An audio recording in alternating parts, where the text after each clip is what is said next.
Hi, welcome to the Shepherd's Rest Doc Talk. This is episode 101B. I'm Cameron. This is Julie. Yes, this is the Haftrarah discussion of this week's Torah portion, and it is found in Judges 11, 1 through 33. Okay. And I need to apologize because someone brought it to my attention that last week it didn't line up with what we posted.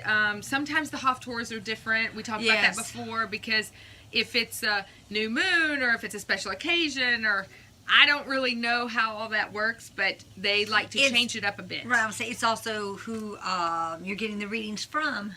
Right, right. But I assume the ones we post should be the right ones. So what I will try to do is, if it's going to be different, make sure I make a note of that and let you know. Okay. I know I said that last time, but I'm going to try to be better about it. All right, so let's do, like I said, we're in Judges 11, 1 through 33, and this is all about Jephthah.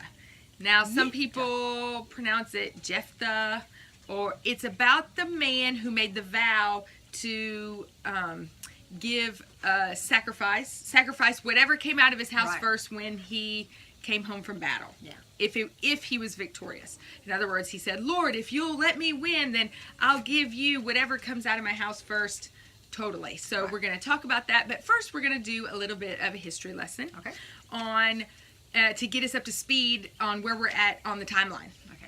All right. So first of all, let's go all the way back to Abraham. Okay. We're going to have to go all the way back to Abraham for this to understand all the players. So Abraham came over with his nephew Lot. Right. Now we know the story about Lot, and Sodom was destroyed, and he fathered two sons with his daughters, his two daughters. We have Moab and Ammon. As Israel was down in Egypt for their servitude years, all those years, the Moabites, they conquered the Emites. And the Emites were just east of the Sea of Galilee, Golan Heights, that region, okay? And the Ammonites replaced the Zamzumites. Okay? And both of those, sounds like a dance. And both of those were said to be the descendants of the Rephaim. Okay. So they were Nephilim. That's a lot of history. Yeah, well, it's kind of interesting because why was Israel so about going into the land? Right, well, when they came back around the second time. Right, well, the first time, the second they got to fight them. Right, but here we have the Moabites and the Ammonites conquering them in those areas.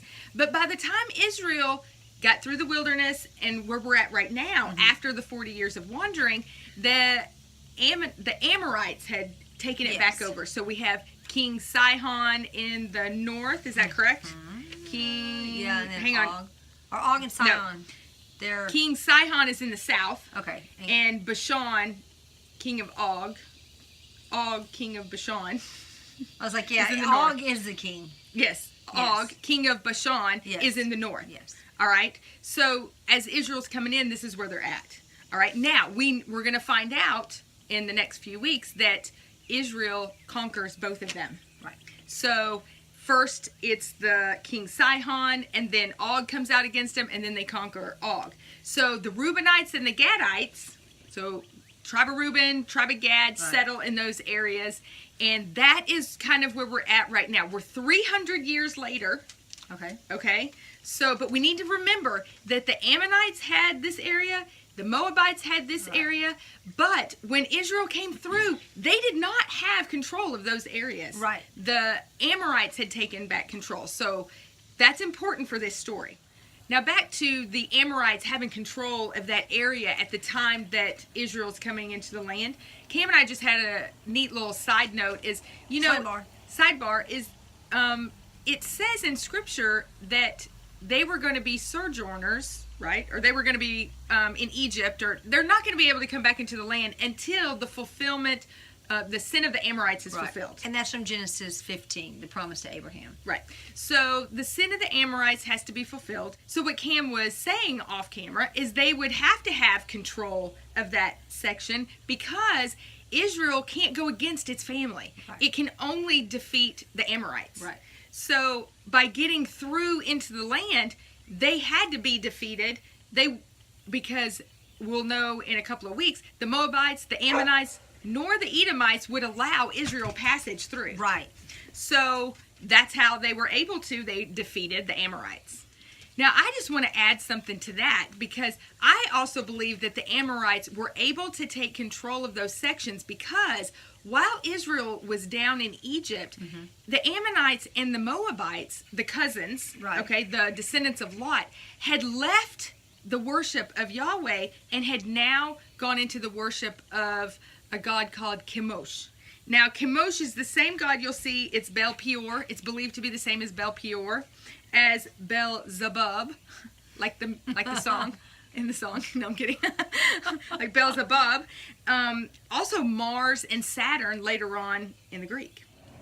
All right, let's just jump into the Torah portion and see where we go with this. I have so much to say, but I don't want to get too ahead of myself. All right, so I'm going to back up. In 10:7 it says, "Therefore the displeasure of Yahweh burned against Israel, and he sold them into the hands of the Philistines and into the hands of the children of Ammon." So the ones that were sold into the hands of the children of Ammon, right outside the land, outside of the Jordan River, that's the ones that are in this story. That's the ones that are pertinent for this story. So now we're in the time of the judges. There's no king yet. They're doing what's right in their own eyes, and they're in this cycle of doing really good and then getting comfortable and then falling into apostasy and then getting taken over and then repenting. And then repent. Then the Lord sends somebody to redeem them, and then they start the cycle all over again. And he says in 10:11, "So Yahweh said to the children of Israel, was it not from Egypt and from the Amorites and from the children of Ammon and from the Philistines that I saved you?" And then he goes on in 13, "But you have forsaken me and served other mighty ones. Therefore, I do not save you again." So now they're freaking out. They're like, what are we going to do? The pattern. So there was a man, his name was Jephthah. And in 11:1 it says, "And Jephthah the Gileadite was a mighty brave one, but he was the son of a whore, and Gilead brought forth Jephthah." So Gilead was the dad, and Gilead's wife had several sons. So when Gilead died, the sons kicked out Jephthah. They're like, "No, you're the son of you're a heifer. Yes, we don't really know quite where you came from, and you have no inheritance with us." All right. So he went out and he made friends elsewhere, and they became mighty warriors. Okay. You can see how this is kind of a foreshadowing of Yeshua. Yeshua was born to Mary. They weren't quite sure how she came about, or how he came about.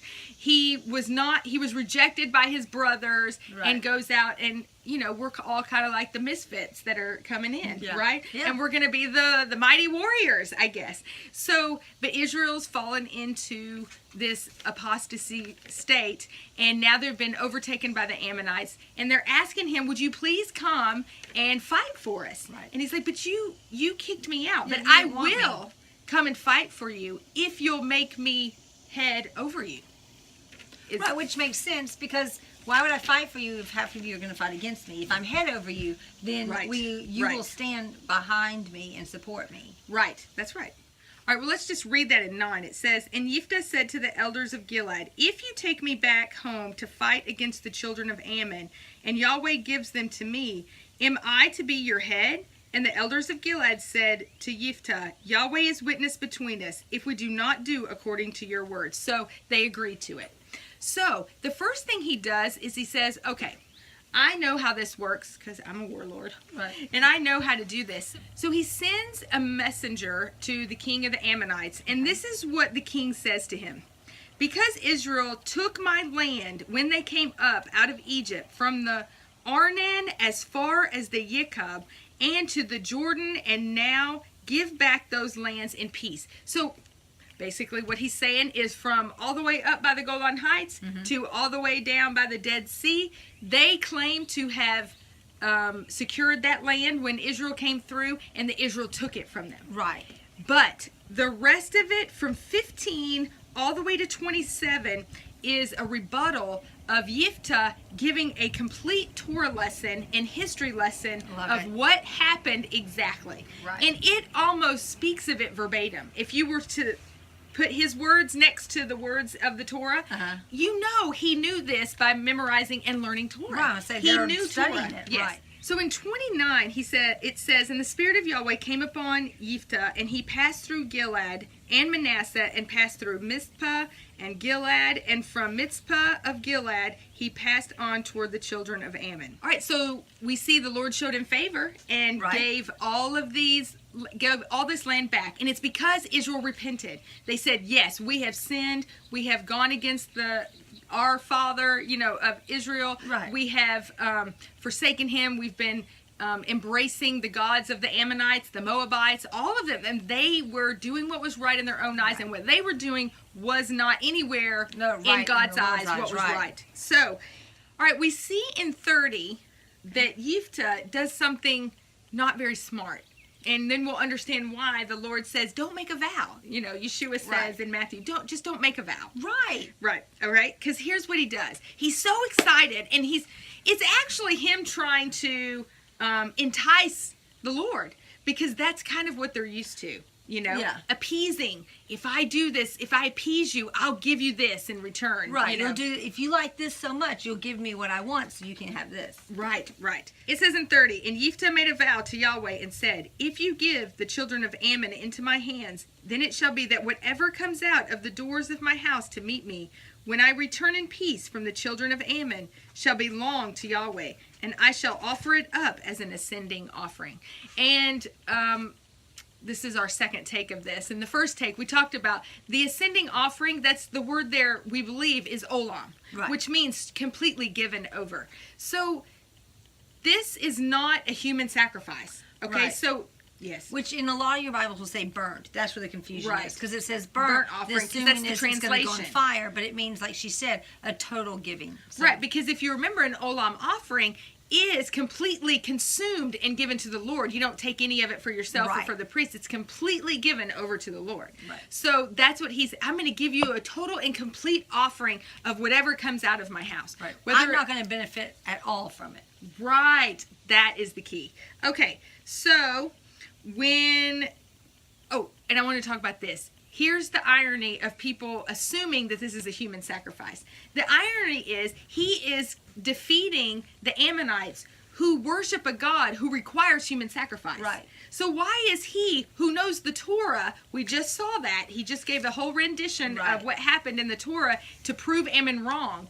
Why would he now turn around and give a human sacrifice? Right. Go do what he just conquered. Right. So what's going on here is his daughter is given over to the sanctuary, or the tabernacle sanctuary, for service. Right. So her whole life, it's kind of the equivalent of a nun today. I was going to say, that's the best. Yeah. That's the best way, because they don't get married, and they're just completely to the church. Right. They're completely dedicated to the tabernacle service and to the Lord. And that's really what a nun is. She's dedicated to the service of the Lord. Right. So that's not necessarily a bad thing at all. But this was his only child. Right. Well, the difference was she's not saying, I think I'd like to be dedicated. It wasn't her decision. Yeah, we're going to talk about that in just a second. So here's her daddy making that vow, right? And when he comes back and he's victorious, she is praising the Lord. But he's distraught, and she's like, why are you so distraught? And he said, I made this vow, and this is what I said. And she said, you know what?